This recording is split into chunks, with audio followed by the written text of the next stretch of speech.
Hi all, this is Vanessa Love and this is my channel about the mental health field and related topics. I've tried to record this a couple of times. I know that I'm gonna upset people. I understand. I get it. I just want to give you different perspectives and like understand maybe more about the therapy field and why some of this stuff is just not going to be, I guess, why some of this stuff is gonna frustrate you. So I have seen that on TikTok and Instagram that there are people who are encouraging others to go um, and ask their therapists about whether or not they're pro-choice and like how to press them for an answer. And there there are some things that I don't mind sharing with everyone. I it doesn't like I don't mind, I don't care. And like I can go on here and tell you life stories and like things that I tell my clients. That's fine. But there are some things that are off limits. And like there's things that I'm like, I'm sure you can find out online, which like it's uncomfortable. Like, there's a whole bunch of information out there that it like freaks me out that it's out there that I'm like, I don't even want to speak it into existence. But you can definitely find out information that you want, you know, about, I know one of my clients told me that she looks up like her teacher's information and like looks at their houses and stuff. And I'm like, I mean, mild stalking, right? Um, so, um, but like, there are just topics that are just not for you to know. And actually, there are even therapists who are trained to not self disclose at all. And actually, I've like worked with a couple of them, and I can tell you it's a little off putting, but like I understand where they're coming from because they're taught do not self disclose, do not self disclose. And so, like, there are people who I know like have definitely pushed about like knowing very like detailed information, like, you know, where I went to high school, um, which I'm like, no. I don't mind saying I went to San Diego State, like that, I went to San Diego State, yeah, you know, but like other schools, I'm like, no, you just the last school I attended was the University at Buffalo Online. You know, I'm sure you can find that out, that information somewhere. But yeah, like there's just information that you should not know. Like, I'm just thinking of my colleagues, and I'm like, you know, it's not okay for some of my colleagues won't talk about their kids, which I'm like, yeah, good idea, because that can be weaponized for like anything. Can you imagine? Like, oh, what? How do you treat your kids? Is it something that you would do to your family? Like, woo, can you imagine? Like, that's nope. That the this is why there's that rule about not self-disclosing. And so with things that are political like this, it is understandable if people are upset and depressed and anxious, and that is something that is a topic for therapy. It is not appropriate to ask your therapist and press them to get that information of where they stand on that issue, because it's not a part of therapy. Like, I know that some of you feel like therapists are just indoctrinating kids and their patients and people who are very vulnerable. Okay, well, the way it doesn't happen is if we don't talk about like my politics or my colleagues' politics. Like, we are all in the same field. We all have to abide by the same ethics, which like some of those ethics are law. And so we are abiding by the law. It doesn't say anything in those ethics as to whether or not we have to disclose anything. So like this is one of those things where I'm like, you know, uh some people are taught like only answer questions that where it's going to be helpful, like, or reveal information about you, if it's helpful or if it's something that's personal. For example, one of my professors, she there was a presentation, I think, on it had to be like deaf clients and like making accommodations. And she was like, just by the way, full disclosure, both my parents are deaf. And like, that's one of those things where it's like, I guess it's kind of helpful, like, I'm like, if I was given that presentation, I'd be like, I don't know what to do. Do you want to share something about that? Like, am I like, this is just something that you know pretty well because you kind of have the experience with that. And there are like people who want therapists who have lived experiences, and so like there's more of a push to be like, no, you have to give an identity, no, you have to do this, no, you have to do, and so I'm guessing that eventually there is going to be kind of a push of like identifying, political stances. And I'm just like that. So like whoever is a person, like whatever colleague you go to of mine who like wants to reveal that, that's great. I'm glad that you two can connect. Please don't come into my office and demand an answer for a question like that, because I'm here to support. I'm here to process feelings. I'm here to develop your skills. I'm here to get you in a better mental space. And like having a meltdown because you can't know some of the personal details about my life is just not okay. Like, yeah.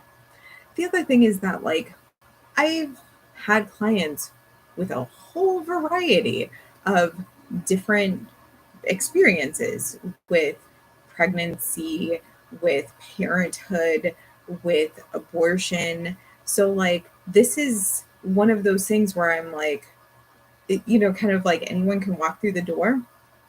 Why would I, in my like professional stance, have an opinion?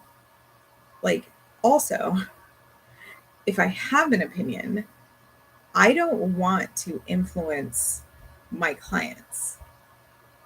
That's not, like, I guess also in all of those topics, like people who don't want kids, like, like that's also a topic. So like, I don't want to have a stance or a staunch opinion about how my clients should live their life. Again, here for support, maybe a little bit of guidance, but like I am not here to tell people how to like definitely live their life.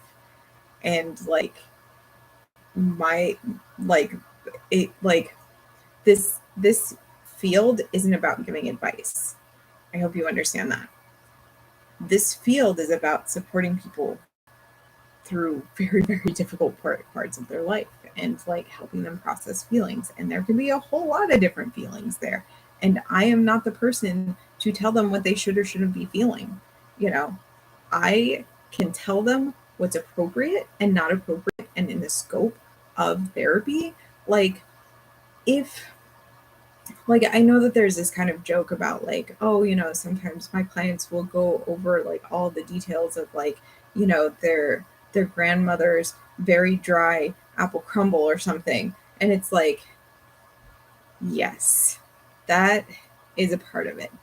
But like if that went on for like 10 minutes about how like it was so dry, I would kind of begin to wonder whether or not the time was being used wisely. Like if the person wanted to be like, oh my god, I was so dry, but if they went into like the tiniest detail about every crumb, I'd be like, okay, like I understand, very frustrating. So how do you want to deal with having this again, with having a conversation with your grandmother? Do you want to do that, like having like making your own and maybe bringing it over so you don't have to deal with that? How do you want to deal with like maybe having a little bit of like a dessert after you've visited your grandma? Like how do you want to deal with maybe some of the food issues you're dealing with? Like there's so much in a situation like that it's like, okay, I'd rather focus on these other things that are definitely a part of therapy rather than this tiny thing that's like, okay, I know sometimes my clients get, because of their upbringing, get very, they get very detailed and they want to tell me, like, they want to tell me the exact details of everything.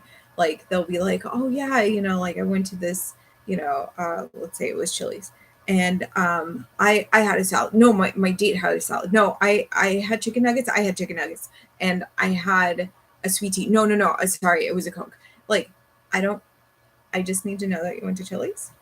You could actually just say it's a restaurant. You went to a restaurant on a date. What what else happened? Like, it's not important. Like, those aren't important details. Like, if it was like, oh, like, I'm trying to think of like what important details would be, like tiny details, and I'm like, I don't even know if there are like important tiny details. I'm a forest person. I'm not the trees person. So I'm like, well, no, I mean, it's the overall feeling that's really important, not the tiny details. And those are important things. Like, those are things to focus on in therapy. If you want to make yourself upset, if you want to say that this is completely inappropriate and like not okay for any therapist, well, this is one therapist's opinion. Go to the 10 other 10 other therapists on YouTube now. Go to there's like plenty of other therapists. Like, interview 10 others, see how, like, if they will answer that question, if they are open about it, if this is something that I guess is important to their life. Like, there's so much to this field. And like, the other thing too that I'm like, it's kind of like always a hard line because of the work-life balance, is that, like, listen, when I'm with my clients, I'm with my clients. I'm not checking the news. I can't like sit on news station, news channels all day, every day, and be like, oh my God, this is, and like, a lot of news is meant to provoke emotion, so that people get scared and that they do things that, like, and particularly if you buy stuff, that's, I mean, obviously, it's so there, I think. And so, like, I don't want to be pissed off all day. So after I have clients, sometimes I will do billing. Sometimes I have to check on, claims with insurances. Sometimes I have to, decompress because sometimes sessions are stressful. Sometimes let's see, I'm trying to think. Sometimes, like, I have 30 minutes and that's just enough time to eat. Or if I didn't bring any food, I have to go somewhere, get the food, come back, and then eat it. And I'm like, I have like 10 minutes after that. I'm not spending my time looking up, what's going on in the news. Sometimes I just hear about stuff while I'm in session, which I'm like, I mean, not great, but like, okay, that's what we're going through. So like, I am not able really to keep up with the news. And I want more in-depth news. So like, I am more likely to watch a YouTube video in like a couple of days than I am to watch a short clip of the news about how such and such happened. And it's like, oh, okay, well, I mean, that's a thing. Sure. I don't, there's a lot. There's a lot that goes into work and life and having a good mental health state, especially when you're a therapist. And so sometimes I just put on funny videos so that I can enjoy myself between my sessions, or to listen to something while I'm doing billing. And just, kind of going forward with that. Like, it is unfortunate, I think, sometimes, because I'm like, yeah, I'm so behind, I don't know what's going on. But also I need, obviously, to preserve my mental health, and just make sure that I am not like going to sessions pissed off about like something that just happened that my client has no idea about. Like, I don't need to do that, especially if like my client is not the type of person to like care as much about like the news. Like, I don't need to go in like being like, oh my God, I just had this. Like, no, everything's good. Like blank slate. Come on, tell me what's been going on.